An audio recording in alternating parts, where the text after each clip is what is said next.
राज्यातील प्रत्येक क्रीडांगणावर स्वच्छतागृह, चेंजिंग रूम, प्रकाश योजनांसह सीसीटीव्ही सुविधा अनिवार्य करण्याबाबत उपमुख्यमंत्री सुनेत्रा अजित पवार यांचे निर्देश. महाराष्ट्रातील महिला खेळाडू विविध क्रीडा प्रकारांमध्ये राष्ट्रीय आणि आंतरराष्ट्रीय स्तरावर उल्लेखनीय कामगिरी करत आहेत. त्यांना अधिक सुरक्षित, सन्मानजनक आणि प्रोत्साहनपर वातावरण उपलब्ध करून देण्यासाठी राज्यातील क्रीडांगणाच्या विकासासोबतच प्रत्येक क्रीडांगणावर मॉडेल स्वच्छतागृह, पुरेशी प्रकाश योजना, स्वतंत्र चेंजिंग रूम आणि सुरक्षिततेसाठी सीसीटीव्ही यंत्रणा उभारण्याबाबत राज्यस्तरीय एकसंध धोरण तयार करण्यात यावे, असे निर्देश उपमुख्यमंत्री तथा क्रीडा मंत्री सुनेत्रा अजित पवार यांनी दिले.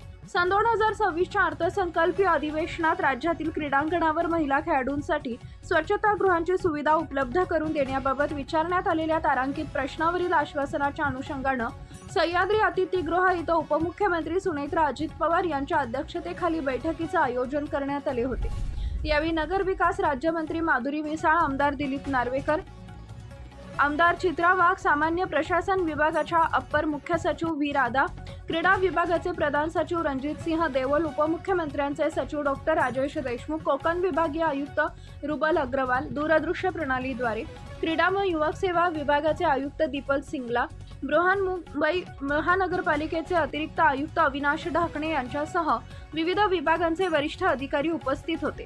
बैठकीत मार्गदर्शन करताना उपमुख्यमंत्री सुनेत्रा अजित पवार म्हणाल्या की राज्यातील महिला खेळाडूंना प्रोत्साहन देण्यासाठी शासनाच्या वतीनं विविध योजना राबवण्यात येत आहेत.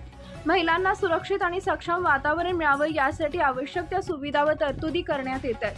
क्रीडा क्षेत्राला उभारी देण्यासाठी सक्षम पायाभूत सुविधा, दर्जेदार प्रशिक्षण व्यवस्था, आर्थिक पाठबळ, पोषण, प्रशिक्षकांचे मार्गदर्शन, सुरक्षित वातावरण आणि सामाजिक स्वीकार या बाबी अत्यंत महत्त्वाच्या आहेत. त्या पुढे म्हणाल्या की महाराष्ट्र शासनानं क्रीडा क्षेत्रात व्यापक सुधारणा करण्याचा निर्णय केला असून नव्या क्रीडा धोरणाद्वारे खेळाडू केंद्रित दृष्टिकोन स्वीकारला आहे.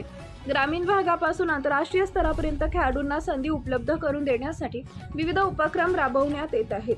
महिला खेळाडूंना क्रीडांगणावर आवश्यक मूलभूत सुविधा उपलब्ध झाल्यास त्यांच्या सहभागात आणि कामगिरीत अधिक सुधारणा होईल.